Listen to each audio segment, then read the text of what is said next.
Hello students, welcome back. तो आज हमें आगे पढ़ना है क्लास 11 केमिस्ट्री में। हमारा दूसरा चैप्टर स्टार्ट होगा आज से, that is structure of atom. ठीक है, स्ट्रक्चर ऑफ एटम यानी एटम का स्ट्रक्चर। एटम कैसा होता है, एटम के अंदर ऑर्बिट्स होते हैं, सेल्स होते हैं, क्या पार्टिकल्स होते हैं, किस तरह कैसे कैसे एटम्स हो सकते हैं, डिफरेंट डिफरेंट एटम्स हो सकते हैं, ये सब हमें इस चैप्टर में पढ़ना है। ठीक है, चैप्टर नंबर 2। अब क्या है, स्ट्रक्चर ऑफ एटम के बारे में आपने पहले थोड़ा बहुत 9th क्लास में पढ़ा होगा। रदरफोर्ड का मॉडल, थॉमसन का मॉडल, बोहर मॉडल, ठीक है, इन तीनों मॉडल के बारे में पढ़ा होगा। इलेक्ट्रॉन, प्रोटॉन, न्यूट्रॉन के बारे में आप काफी कुछ जानते हो। बट अभी हमें आज जो हमारा मेन एम है, हमारा जो आज का टॉपिक है वो है कि कैसे इलेक्ट्रॉन की डिस्कवरी हुई, डिस्कवरी ऑफ इलेक्ट्रॉन। ठीक है, जो आपका एटम है वो बहुत छोटे पार्टिकल से बना होता है। ठीक है, कैसे पता भी हमें, ये सर हमें कैसे पता? फर्स्ट चैप्टर की वीडियो नहीं देखी तो वो देखा, सॉरी प्रोटॉन नहीं, इलेक्ट्रॉन छोटे। अगर आपने पिछले चैप्टर की वीडियो नहीं देखी तो फिर आप उन्हें देखिए। ठीक है, उन वीडियोस में हमने क्या देखा था कि डाल्टन की थ्योरी आई और उसके बाद केमिकल लॉज आए। ठीक है, उनके बेसिस पे ये तो पता लग गया कि जो हर मैटर होता है वो किससे बना हुआ है, एटम से। बट ये नहीं पता लगा कि एटम्स के अंदर भी पार्टिकल्स होते हैं, नहीं होते हैं, कैसे होते हैं, पॉजिटिव होता है, नेगेटिव होता है, चार्ज तो सबको पता था। बट कुछ ऐसे फिनोमेना थे जिनका एक्सप्लेनेशन नहीं हो कर पाते। क्या?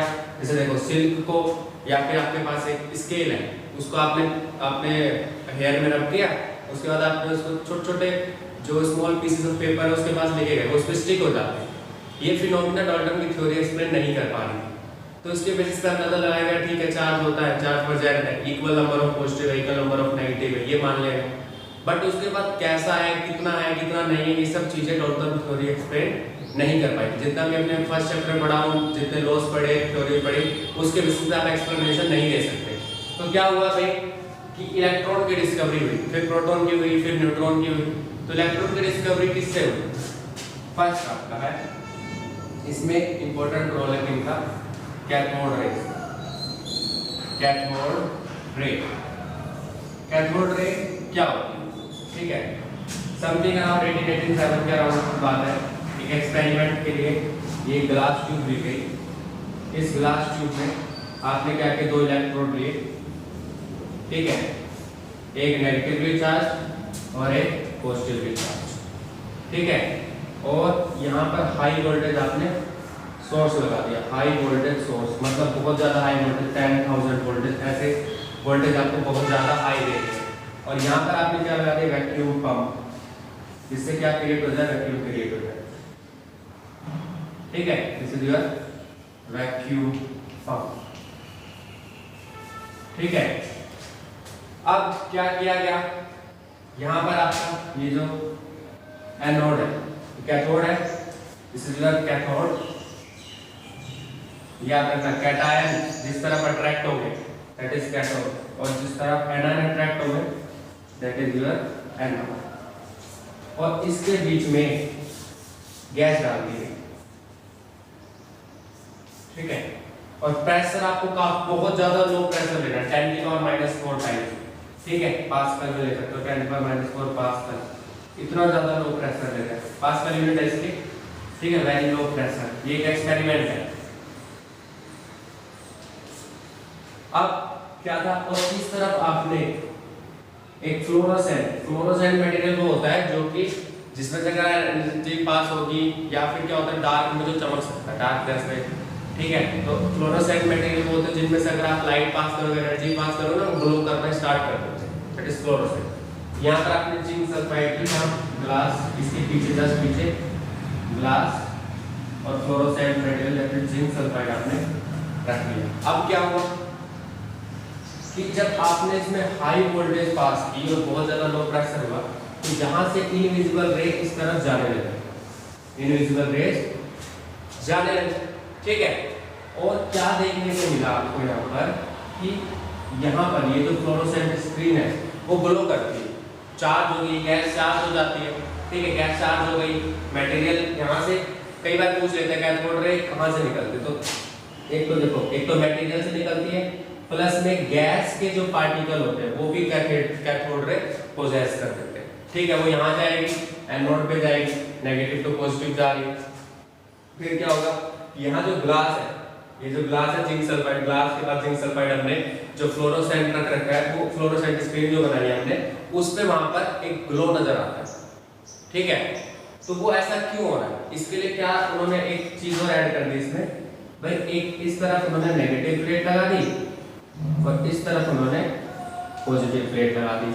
और फिर क्या देखने को मिला कि ये जो आपकी रेस थी ये किस तरफ डिफ्लेक्ट हो गई, टुवर्ड्स दिस, ऐसे डिफ्लेक्ट हो गई, नेगेटिव पॉजिटिव की तरफ डिफ्लेक्ट हो गई। तो भाई पॉजिटिव की तरफ डिफ्लेक्ट हो रही है, कैसे डिफ्लेक्ट हो रही है, क्यों डिफ्लेक्ट हो रही है, तो ऑब्वियस सी बात है, हम जानते हैं opposite charges attract each other, that means cathode rays are negatively charge. Cathode rays कैसी चार्ज होगी, नेगेटिवली चार्ज है, तभी किस तरफ अट्रैक्ट हो रही है, पॉजिटिव की तरफ। ठीक है, फिर कैथोड रे है, तो हमने क्या नाम दिया कि जो कैथोड रे से जो आपका यहाँ पर पार्टिकल निकल रहा है, उस पार्टिकल का नाम क्या दे दिया हमने, इलेक्ट्रॉन। यहाँ पर नेगेटिवली चार्ज पार्टिकल निकल रहे हैं और उनका नाम क्या दिया गया, इलेक्ट्रॉन। अभी मास, इलेक्ट्रॉन, इन सब के बारे में अभी कुछ नहीं पता, मास ऑफ इलेक्ट्रॉन क्या होता है, चार्ज ऑफ इलेक्ट्रॉन क्या होता है, ये अभी हमें नहीं पता। जस्ट अभी हमें इतना पता लगा एक्सपेरिमेंट के थ्रू, ठीक है भाई, इलेक्ट्रॉन यहाँ पर एग्जिस्ट करता है। ठीक है, ये आपका पॉइंट होगा कि इसके लिए कैसे एक्सपेरिमेंट ये सेटअप किया गया। अब इसकी कुछ प्रॉपर्टीज थी, क्या प्रॉपर्टी कि भाई पहली बात नेगेटिव टू पॉजिटिव जाती है, ओके। इलेक्ट्रिक फील्ड में डेविएशन होती है, ठीक है, होती है, टुवर्ड्स पॉजिटिव होती है। मैग्नेटिक फील्ड में भी डेविएशन होती है, यस होती है। अगर आप इसके बीच में लाइट व्हील रखोगे, लाइट व्हील मतलब बहुत ही हल्का व्हील रख दो, व्हील का मतलब समझते हो, ठीक है, घूमने वाली, तो ये इसको भी क्या करते हैं, रोटेट कर देती है। दैट मींस ये मैकेनिकल वर्क भी कर सकती है। ठीक है, ये कुछ प्रॉपर्टीज निकल के आई किसकी, कैथोड रे। ठीक है, अब क्या बोला गया, इसके साथ साथ कुछ छोटे-छोटे पॉइंट्स भी आते रहे। ये देखो ध्यान रखना, कभी भी कोई डिस्कवरी होती है वो एक दिन में नहीं हो जाती। ठीक है, जे थॉमसन ने बोला, इससे पहले भी कई साइंटिस्टों ने इस चीज को प्रूव करने की कोशिश की थी, बट जे थॉमसन ने इस सेट कहते हैं इसको क्रूक या तो इसको क्रूक चैम्बर ही बोल देते हैं, क्रूक, कई लोग ग्लास बोल देते हैं, क्रूक ग्लास एक्सपेरिमेंट बोल देते हैं। ठीक है, तो इसको ऐसे नाम दे दिए गए, नाम बहुत सारे हो सकते हैं डिफरेंट, बट उसका मेन एम जो था, मेन जो पॉइंट था वो क्या था, वहां पर इलेक्ट्रॉन की डिस्कवरी की गई। ठीक है, यहाँ पर आपका ये व्हील इसको भी रोटेट कर देता है, दैट मींस वो क्या बनती है, आपकी काइनेटिक एनर्जी बनाता है। ठीक है, ये किसकी आपकी प्रॉपर्टी होगी, कैथोड रे की। फिर चार्ज बाय मास रेशियो भी पता लगाया गया। क्या पता लगाया गया, charge by mass ratio. Electron का कुछ चार्ज होगा और उसका कुछ मास होगा, that is charge by mass ratio. इसके बारे में भी पता लगाया गया। ठीक है, चार्ज बाय मास रेशियो कैसे पता लगा होगा, क्या था, कैथोड एनोड ले लिया, उसके बाद एक बार इलेक्ट्रॉन को इलेक्ट्रिक फील्ड की प्रेजेंस में उसकी रिफ्लेक्शन देखी गई, फिर एक बार मैग्नेटिक फील्ड की प्रेजेंस में देखी गई, फिर एक बार दोनों की एब्सेंट में देखी गई। ये दोनों की स्ट्रेंथ को आप समहाउ मैनेज कर देते हो कि उस पर कोई फर्क ना पड़े एक दूसरे में। ठीक है, वैसे देखी गई। अब उस 3 ऑब्जर्वेशन के बेसिस पर उन्होंने चार्ज बाय मास रेशियो निकाल दिया। ठीक है, चार्ज बाय मास रेशियो निकला 1.77 समथिंग क्रॉस 10 की पावर -10, ऐसे निकली वैल्यू। ठीक है, तो जब चार्ज बाय मास रेशियो मिल गए तो फिर मिनिगिन थे। मैं आपको जस्ट बता रहा हूँ कि इसका कुछ पेपर से रिलेशन नहीं, इट्स जस्ट हिस्ट्री कि कैसे डिस्कवर किया गया। तो मिनिगिन थे, उन्होंने ऑयल एक्सपेरिमेंट किया, वहाँ छोटे से उन्होंने मान लो 3 उन्होंने आपके एक बॉक्स लिया, उसको 3 पार्ट में ऐसे 3 पार्ट में डिवाइड हो गए। यहाँ से ऑयल आ रहा है, यहाँ इलेक्ट्रिक फील्ड है, यहाँ एक्सरेज है। ठीक है, इतना कोई मायने नहीं रखते, इसलिए मैं सिर्फ आपको जस्ट एक नॉर्मल व्यू दे रहा हूँ। ठीक है, फिर एक्सरेज पास की गई, बहुत छोटे मिस्ट होता है, मतलब बहुत धूल के कण होते हैं छोटे छोटे, उससे भी ज़्यादा छोटे पार्टिकल्स क्या होते हैं, ऊपर से नीचे आते हैं, और उसको ऑब्जर्व किया गया। उसके थ्रू उन्होंने चार्ज वहाँ कैलकुलेट किया प्रिसाइजली। जब चार्ज मिल गया तो इस फॉर्मूले में पुट कर दिया, तो आपको मास भी पता लग गया। ठीक है, इस तरीके से हमने क्या पता लगा लिया, मास भी पता लगा लिया इलेक्ट्रॉन का, और चार्ज भी पता लगा लिया।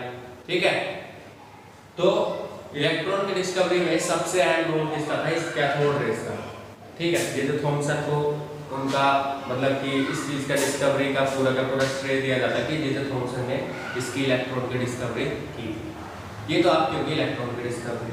ठीक है, उसके बाद आपसे पूछता है अच्छा प्रोटॉन की डिस्कवरी कैसे हुई। तो क्या हुआ कि जब सब साइंटिस्ट थे सबको पता था कि भाई एक बात पहले से पता थी कि एटम न्यूट्रल, अगर नेगेटिव रेज एग्जिस्ट कर रही है तो पॉजिटिव रेज भी कहीं ना कहीं एग्जिस्ट करेंगी। ऐसी रेज भी होगी जिसके पार्टिकल कैसे चार्ज होंगे, पॉजिटिव।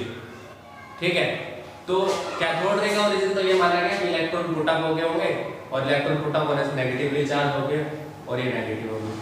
और एनोड रे का ये माना गया कि भाई इलेक्ट्रॉन कहीं से चले गए होंगे, वो पॉजिटिव चार्ज हो गए। ठीक है, एग्जैक्ट देखो एग्जैक्टली चीजें हमें नहीं पता, हम सिर्फ ये ऑब्जर्वेशन के बेसिस पे चल रहे हैं कि अच्छा ठीक है हमारा एक्सपेरिमेंट ऐसे चल रहा है। ओके, जैसे फॉर एग्जांपल अगर मेरे पास ये मेरे पास एक क्यूबॉइडिकल शेप का है, अब मैं आईज क्लोज कर लूं तो मुझे ऐसे पकड़ा था, मैं देखूंगा अच्छा ठीक है ये क्यूबॉइडिकल शेप है, दिस इज माय ऑब्जर्वेशन। ठीक है, ऐसे एक्सपेरिमेंट्स में ऑब्जर्वेशन होती है, उसके बेसिस पर हम एक कंक्लूजन निकालते हैं ठीक है ये चीज ऐसी हो सकती है। इन रियलिटी हम नहीं जानते वो चीज कैसी हो सकती है, ठीक, क्योंकि इतनी ज़्यादा छोटी है हमारे पास अभी आज के टाइम में इतने, अब तो फिर भी काफ़ी कुछ हमने डिस्कवर कर लिया, काफ़ी ज़्यादा छोटी चीज़ों को भी हम देख पाते हैं, बट तब के टाइम में इतना सब नहीं था। ऑब्जर्वेशन और एक्सपेरिमेंट्स के बेसिस पर वो इतनी सारी चीज़ें डिस्कवर कर देते हैं, इतनी सारी उन्होंने डिस्कवरी की है, तो वो एक बहुत बड़ी बात है। आज के टाइम में इतनी ज़्यादा हमारे पास टेक्नोलॉजी है, तो हाँ आज के टाइम में चीज़ें काफ़ी पॉसिबल, पर पहले के टाइम में उतना सब नहीं। ठीक है, तो कैथोड रे की वजह से डिस्कवरी हुई इसकी इलेक्ट्रॉन की। ठीक, उसके बाद डिस्कवरी ऑफ प्रोटॉन, उसमें किसका रोल आ गया, प्रोटॉन की डिस्कवरी में किसका रोल आ गया, एनोड रे। और एनोड रे और कैथोड रे की सबसे बड़ा डिफरेंस क्या है कि कैथोड रे यहां से निकलती है मटेरियल से, बट एनोड रे जो होती है वो मटेरियल से नहीं निकलती।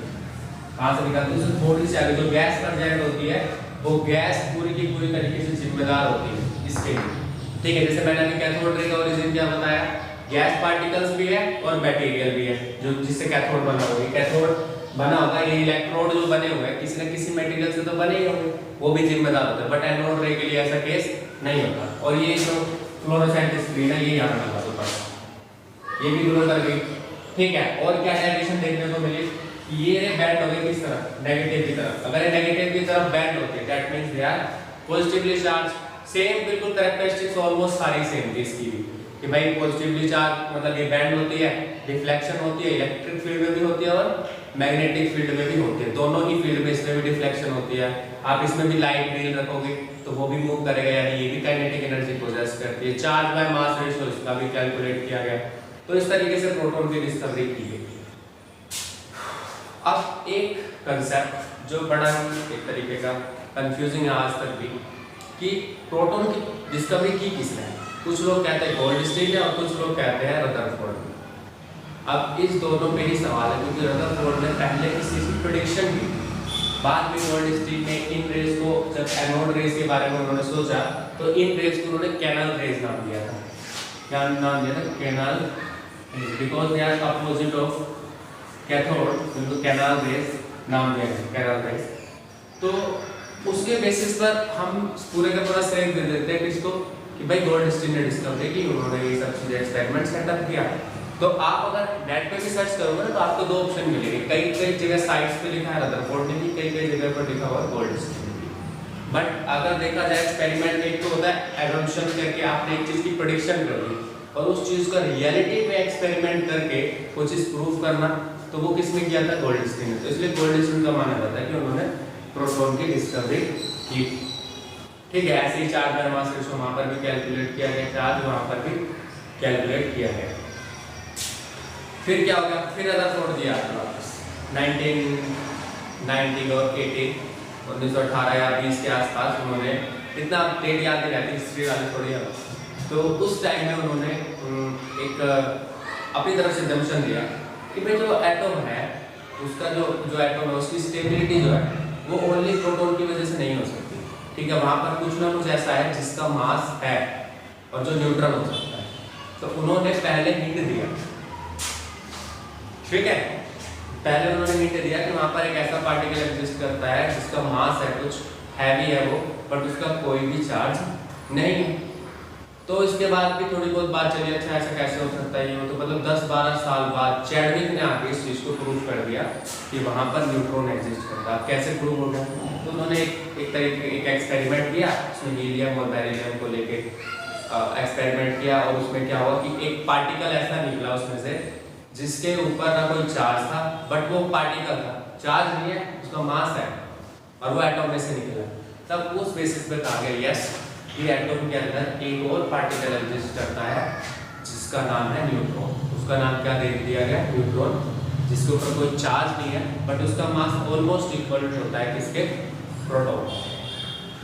तो ये पॉइंट, ये जो 3 आपके पॉइंट है, ये निकाले गए बाद में, इनके बेसिस पर डिस्कवरीज हुई, और आज की जो पूरी की पूरी साइंस चल रही है ये उन्हीं तीनों चीज़ों के बेसिस पे चल रही है।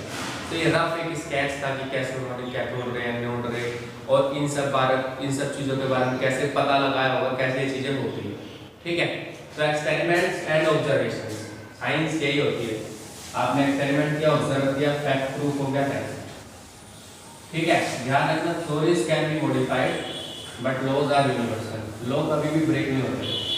ठीक है, मे बी उन पे रिस्ट्रिक्शंस लग जाती है कि हाँ ठीक है ये लो, जैसे मान लो आप न्यूटन का लॉ देख लेते हैं, न्यूटन का जो लॉ होता है उस पर रिस्ट्रिक्शंस लग जाती है कि ठीक है जो फर्स्ट लॉ है कि अर्थ पे नहीं लगा बट बाहर लग जाता है, क्योंकि अर्थ में बहुत सारे फोर्सेस पहले से प्रेजेंट है, तो रेस्ट वाला तो रह जाता है कि रेस्ट वाला रेस्ट है, बट मोशन वाला मोशन में है, ये प्रूफ नहीं हो पाता।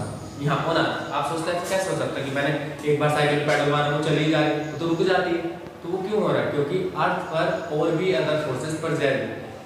ठीक है, हमने कहा एक्सटर्नल फोर्सेस नहीं होनी चाहिए, तो लॉज ऐसे न्यूटन के जो लॉ होते हैं वो माइक्रोस्कोपिक पार्टिकल्स पर ये वाले नहीं लग पाते, वो मॉडिफाई करने पड़ जाते हैं। तो ठीक है, तो लॉज जो होते हैं ऐसा नहीं है कि वो एक तरीके से फेलियर है, वो उसका एक रिस्ट्रिक्शन है कि यहाँ तक लगता है, इससे आगे नहीं लग रहा, इससे आगे कंडीशंस चेंज हो। ठीक है, तो अभी हमने पढ़ा क्या? Simple concept, proton, electron, neutron, इन सब की डिस्कवरी कैसे किसने की। ठीक है, कब हुई? 1952 में चैडविक ने की थी, 1887 के आसपास इलेक्ट्रॉन की डिस्कवरी हुई, 1900 के समथिंग में 102 ऐसे कुछ करके या 12 के आसपास काइंड ऑफ प्रोटॉन की डिस्कवरी की गई। ठीक है, प्रोटॉन की डिस्कवरी के बाद जब पी एटम के बारे में कंप्लीट इंफॉर्मेशन हम निकाले थे, कुछ मिसिंग था, तो क्या मिसिंग था? न्यूट्रॉन। तो इस बेसिस पे आपका पूरे का पूरा एटम का स्ट्रक्चर जो था वो यहाँ पर सामने है। डॉल्टन थ्योरी थी, डॉल्टन थ्योरी काफी उसमें आके चली गई थी। इसके बाद सबसे पहला जो मॉडल आया, सबसे पहला मॉडल क्या था हमारा? Simple J Thomson model. Thompson model थोड़ा थोड़ा डिस्कस करेंगे क्योंकि ये हमारे सिलेबस में इतना नहीं है, बट जस्ट आपको नॉलेज होनी चाहिए क्योंकि 9th के टॉपिक है, तो इतना कोई पढ़ता नहीं, ध्यान नहीं देता। थॉमसन मॉडल क्या था? एक वाटरमेलन है, ये आपके पास मान लो ये कोई वाटरमेलन है, और इसमें जो सारे का सारा पार्ट है, सारे का सारा पार्ट यानी कि आपके पास जो पूरे का पूरा रेड वाला पार्ट होता है वो क्या है? आपका पॉजिटिव चार्ज। और जो बीज होते हैं, बीज क्या होते हैं?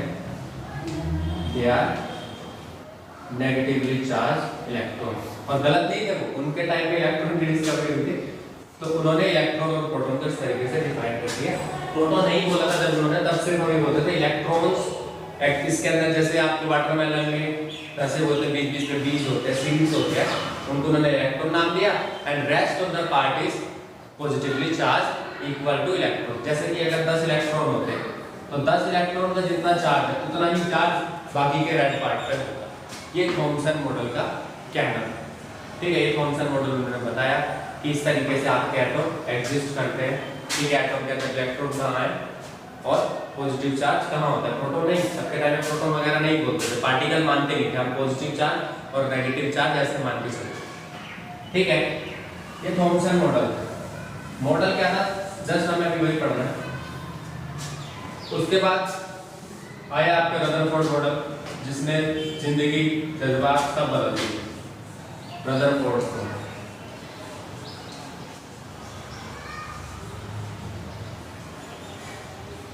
इस मॉडल से पहले उन्होंने एक एक्सपेरिमेंट किया। एक्सपेरिमेंट किस पे किया कि एक उन्होंने थिन लेयर ली, इसकी गोल्ड फॉइल, और ये कितनी थी? 0.04 या क्रॉस 10 की पावर 004 होगा, क्रॉस 10 की पावर -9 मीटर, इतनी छोटी इतने 10 की पावर -12 मीटर कह देते कई लोग, 4 क्रॉस 10 की पावर -12 मीटर, ठीक है। इतनी थिक हुई थी और इसके ऊपर उन्होंने क्या कराया, अल्फा पार्टिकल की स्कैटरिंग कराई। किसकी स्कैटरिंग करा दी उन्होंने, अल्फा पार्टिकल की स्कैटरिंग कराई। स्कैटरिंग अल्फा पार्टिकल की स्कैटरिंग का मीन्स है कि अल्फा पार्टिकल जिस पे आके टकराए उसके बाद उनकी स्कैटरिंग हो गई।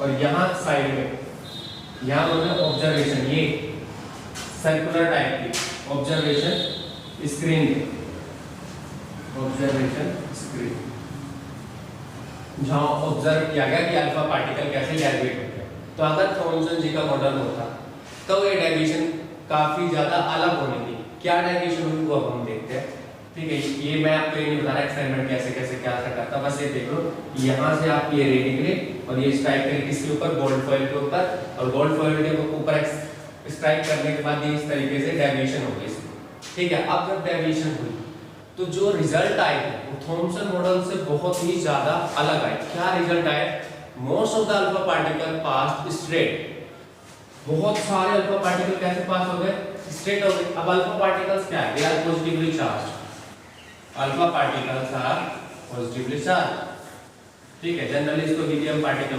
2He4 इस तरीके का होता है, 2α4, ठीक है, हीलियम पार्टिकल की तरह होता है। तो अल्फा पार्टिकल्स में जो चार्ज होता है 2 होता है, +2, ठीक। अब क्या है, इसको हीलियम पार्टिकल भी लोग बोलते हैं, बट अल्फा पार्टिकल डिफरेंट है। तो अल्फा पार्टिकल्स जो है वो चार्ज है, उसके ऊपर हीलियम पार्टिकल न्यूट्रल होते हैं। तो चार्ज जब वो स्ट्राइक करेंगे इनके ऊपर, जब उन्होंने स्ट्राइक किया तो क्या देखने को मिला हमें कि भाई सारे के सारे almost about 95% alpha particle straight pass हो गए। कुछ में थोड़ा बहुत डिफ्लेक्शन हुआ और अप्रोक्सीमेटली 10,000 में से एक अल्फा पार्टिकल ऐसा आ रहा था जो 180 पे ही डिफ्लेक्ट हो गया, 10,000 में से एक आ रहा था। अब ये हो क्या रहा है भाई, अगर हम थॉमसन मॉडल देखें तो थॉमसन मॉडल कहता है, यहाँ देखना, ये थॉमसन मॉडल कहता है ये है और ये पॉजिटिवली चार्ज पॉइंट है। तो पॉजिटिव से पॉजिटिव टकराया तो रिपेल तो हर जगह से होना चाहिए था, थोड़ा बहुत सब में डेविएशन आ गई थी, और 180 तो रिपेल कर ही नहीं सकता। ये उससे प्रोटॉन का अगर आपको चार्ज पता हो तो प्रोटॉन अगर यहाँ 2 प्रोटॉन है तो एक प्रोटॉन के कंपैरिजन में 2 प्रोटॉन आ रहे हैं और उसके बाद भी 180 पे डिफ्लेक्ट कर रही है। कैसे हो सकता है कि एक इतना मोटा आदमी 70 किलो का और उसको 20 किलो के आदमी ने या 25-30 किलो के आदमी ने वापस धकेल दिया 180 पे। कराटे कोई दूसरी नहीं है यहाँ पे, एक ये जस्ट इसका मजाक में इसको ऑब्जर्वेशन समझो कि इतनी 2 हैवी बॉल्स ऐसे जा रही है और वो ऐसे कैसे वापस आ सकती है। तो इसका मतलब सिंपल सी बात क्या थी कि पॉजिटिव चार्ज ऐसे नहीं हो सकता। पहला पॉइंट, सारे alpha particle almost straight pass हो, कुछ थे जिनमें थोड़ी बहुत डिफ्लेक्शन हुई, और 10,000 में से एक अल्फा पार्टिकल ऐसा आता जो 180 डिग्री पर वापस सेम अपने पाथ को रिट्रेस कर रहा। तो ये रदरफोर्ड एक्सपेरिमेंट जो हुआ इससे काफी चीजें बदल गई। क्या बदली, क्या ऑब्जर्वेशन उन्होंने निकाला कि भाई उन्होंने ऑब्जर्वेशन दिया आपको कि सारे का सारा चार्ज एक जगह पर, पॉजिटिव चार्ज एक जगह पर कंसंट्रेटेड है, तभी क्या हो रहा है कि अल्फा पार्टिकल वापस स्कैटर हो रहे हैं 180 डिग्री। क्यों स्कैटर हो ही नहीं सकता किसी पॉइंट में, 1 लाख में से एक भी नहीं हो सकता था, 1 लाख में से एक भी पार्टिकल ऐसा हो ही नहीं सकता, फिर भी हो रहा है। तो दैट मींस क्या है, पूरा का पूरा पॉजिटिव चार्ज क्या है यहाँ पर एक जगह कंसंट्रेटेड है, इसी वजह से वो +2 वाले को धकेल। अब ऑब्वियस सी बात है, अगर 10 प्रोटॉन एक जगह पे बैठे तो 2 को तो धकेल ही देंगे। और गोल्ड फॉइल का, गोल्ड का जो एटॉमिक नंबर होता है 78 के समथिंग होता है, ठीक है। तो वो तो इतने ज्यादा प्रोटॉन वो तो वापस धकेलेंगे ही धकेलेंगे, ठीक है। एक बार चेक कर लेना इनका एटॉमिक नंबर वगैरह, क्योंकि देखो ऐसा होता है दिमाग से स्किप हो जाता है। तो मेरे को जितना याद है उस हिस्से में बता रहा हूँ आपको मैं। तो ये क्या था कि वापस आके ये एक पहला पॉइंट लगाया गया कि पूरे का पूरा जो चार्ज है वो कंसंट्रेटेड है at the centre of atom. Most of the spaces are empty, बहुत सारे स्पेस क्या है, एम्प्टी है इसके अंदर, ठीक है। दूसरा पॉइंट। तीसरा क्या लगाया गया कि electrons are revolving around the nucleus. Electrons क्या कर रहे हैं, रिवॉल्व कर रहे हैं अराउंड द न्यूक्लियस, जिसमें पॉजिटिव चार्ज पैक्ड है। और जो रिवॉल्विंग फोर्स रिवॉल्यूशन के लिए यानी सर्कुलर पाथ के लिए जो उसे आप फोर्स चाहिए, वो फोर्स सेंट्रीपिटल फोर्स जो चाहिए होता है, वो फोर्स उसे कहाँ से मिलता है? Due to electrostatic force of attraction. तो क्या इलेक्ट्रोस्टैटिक होता है? दो चार्ज के बीच में वहां पर अट्रैक्शन होता है। तो दो चार्जेस, अभी आपने पढ़ा होगा सोडियम क्लोराइड आयंस के बारे में, तो आयनिक सॉलिड में पॉजिटिव और नेगेटिव एक दूसरे से इलेक्ट्रोस्टैटिक फोर्स उसके थ्रू क्या होते हैं? एक दूसरे के साथ कनेक्टेड होते हैं। तो यहाँ पर भी यही पॉइंट आएगा कि इलेक्ट्रोस्टैटिक फोर्स में से एक तरीके से कनेक्टेड है। और इस मॉडल को एक तरीके से प्लैनेटरी मॉडल, प्लैनेटरी मॉडल कैसे? जैसे कि सन हमारा सेंटर पे है और प्लैनेट्स उसके अराउंड में रिवॉल्व कर रहे हैं, इस तरीके का इसको एज्यूम कर लिया। ठीक है, अब फेलियर क्या आ गया? फेलियर क्या आया कि अगर कोई भी मटेरियल पार्टिकल रोटेट करता है तो वो एनर्जी क्या करेगा? एमिट करेगा। और जब एनर्जी एमिट करेगा तो कंटिन्यूअसली एनर्जी एमिट करेगा और एट लास्ट एनर्जी, अगर मान लो एक ऑर्बिट में आता है, एनर्जी एमिट करेगा, छोटा छोटा छोटा होते होते लास्ट में वो कहाँ गिर जाएगा? न्यूक्लियस में गिर जाएगा। और प्रोटॉन और इलेक्ट्रॉन एक दूसरे को क्या कर देंगे? न्यूट्रल कर देंगे और एटॉम खत्म हो जाएगा। तो एटॉम का एग्जिस्टेंस वो बता ही नहीं पाएगा कि एटॉम एग्जिस्ट कैसे कर रहा है। सबसे बड़ा फेलियर ये कि एटॉम की स्टेबिलिटी याद रखने में पड़ गई कि वो ये नहीं बता पा रहे कि ये हो कैसे रहा है। भाई अगर आपने बोला कि इलेक्ट्रॉन उसके अराउंड में घूमे, चलो ठीक है आपने बोल दिया, बट वो एनर्जी कैसे मिल रही है उसे? वो पॉइंट को क्लियर नहीं कर पाएंगे। तो इसका मतलब सिंपल सी बात है, जो इलेक्ट्रॉन है स्पाइरल पाथ लेता और at last it will and in the nucleus और आपका पूरा का पूरा एटम खत्म हो जाता है। ये पॉइंट था किसका? फेलियर का। तो ये आपका रदरफोर्ड मॉडल था। ठीक है, फेलियर के और भी कुछ पॉइंट्स हैं बट उतना अभी डीप में नहीं जाना, आगे जब चैप्टर पढ़ेंगे तो ज़्यादा डीप में जाएंगे। ये मेन पॉइंट्स थे जो मैंने आपको बता दिया रदरफोर्ड मॉडल का। एक ब्रीफ हमने तरीके का इंट्रो ले लिया, ठीक है, छोटा सा एक तरीके का क्विक रिवीजन होगा कि रदरफोर्ड मॉडल कैसे एक्सपेरिमेंट किया, क्या उन्होंने ऑब्जर्वेशन दी और किस तरीके से उन्होंने अपना मॉडल दिया। ठीक है, ये पॉइंट क्या था आपका रदरफोर्ड का और थॉमसन के ये मॉडल आए थे। बाद में बोर मॉडल आया। बोर मॉडल हमारे साथ पूरे इस साल चैप्टर में उसको पूरा ब्रीफ में पढ़ना है कि बोर मॉडल कैसे एक तरीके से चेंज हुआ, क्या बदला, क्या उन्होंने बदला। तो आज हमें किसके बारे में पता लगा? इलेक्ट्रॉन के बारे में। इलेक्ट्रॉन क्या होता है? Electron, proton and neutron, they all are atomic particle, सब एटॉमिक पार्टिकल बोलते हैं एटॉमिक से बना सब एटॉमिक पार्टिकल। ठीक है, charge on electron is 1.6 cross 10 की पावर -19 कूलम एंड माइनस होता है, इलेक्ट्रॉन का माइनस होता है और इसके केस में प्लस 1.6 क्रॉस 10 की पावर -19 कूलम। इलेक्ट्रॉन का जो मास है, mass of electron is equal to 9.1 cross 10 की पावर -31 kg। ये होता है 1/1837 of mass of hydrogen. Hydrogen के मास को जब आप 1837 से डिवाइड करोगे तब जो मास आएगा वो मास होता है इलेक्ट्रॉन का। प्रोटॉन का जो मास होता है वो होता है 1.67 क्रॉस 10 की power -27 kg, almost equal to mass of hydrogen atom. ठीक है, और न्यूट्रॉन का मास भी ऑलमोस्ट सेम ही होता है, बस 0.67 यहाँ का 4 या 3 आता है और इसमें 5 आ जाता है। इतना इससे ज्यादा डिफरेंस नहीं, 1.675 लिख सकते हैं। बाकी न्यूट्रॉन थोड़ा सा प्रोटॉन से जस्ट हैवी होता है due to presence of quarks होते हैं इसके अंदर प्रेजेंट होता है, बहुत अलग टॉपिक है। बट अभी आपको इतना ही दिमाग रखना है, प्रोटॉन पॉजिटिव चार्ज होते हैं, इतना चार्ज होता है, न्यूट्रॉन पे भी इतना चार्ज होता है। तो याद रखने की एक छोटी सी ट्रिक क्या, इन दोनों का charge on electron and charge on proton, Q से चार्ज दिखाते हैं, सेम होता है, बस प्लस माइनस का फर्क है। ऐसे ही मास ऑफ प्रोटॉन और mass of neutron almost same होता है, थोड़ा सा ही फर्क है उसमें। ठीक है, 0.005 और उससे ज्यादा कोई फर्क नहीं है। तो आपसे कोई पूछे इलेक्ट्रॉन क्या होता है? Electron is a sub atomic particle which have charge -1.6 cross 10 की power -19 kilogram and 19 coulomb and mass is 9.1 cross 10 की पावर -31 kg और it is equal to 1/1837 of hydrogen mass. ठीक है, ऐसे ही प्रोटॉन का बता दो, it is a sub atomic particle whose charge is 1.6 cross 10 की power -19 kilogram and charge is 1.6 cross 10 की पावर -19 कूलम। दिमाग भी अच्छे से करें, सेम तो 1.6 क्रॉस 10 की पावर -19 कूलम चार्ज है और आपका 1.67 क्रॉस 10 की पावर -27 kg मास, ठीक है। ऐसे ही neutron is a subatomic particle which is neutral in nature and have mass 1.67 × 10⁻⁻27 kg। और हम ये मान के चलते हैं कि जो किसी भी एटम का मास होता है वो सिर्फ किसकी वजह से होता है, प्रोटॉन और न्यूट्रॉन की वजह से। इलेक्ट्रॉन का मास काफी ज्यादा कम है, 10,000 टाइम्स कम होता है, ठीक है। तो उसको हम ऑलमोस्ट नेग्लेक्ट कर देते हैं। क्लियर है, ये पॉइंट है। अब किसी को डाउट हो कि सर रदरफोर्ड के टाइम में न्यूक्लियस का, एटम का साइज पता लग गया था, ये वो सब छोड़ दो, वो हम आगे डिस्कस करेंगे, ठीक है, कि न्यूट्रॉन का आपके एटम का साइज क्या होता है, न्यूक्लियस का साइज क्या होता है। तो होप्स ये वीडियो काफी ज्यादा ठीक लगी। इसमें ज्यादा कुछ याद करने का, लर्न करने का नहीं है। लास्ट का जो क्वेश्चन है जस्ट आपको इसी को ध्यान रखना है। बाकी अब हम नेक्स्ट वीडियो से mass number, electron, atomic number, ये सब क्या होता है इसके बारे में पढ़ेंगे। तो मिलते हैं नेक्स्ट वीडियो में।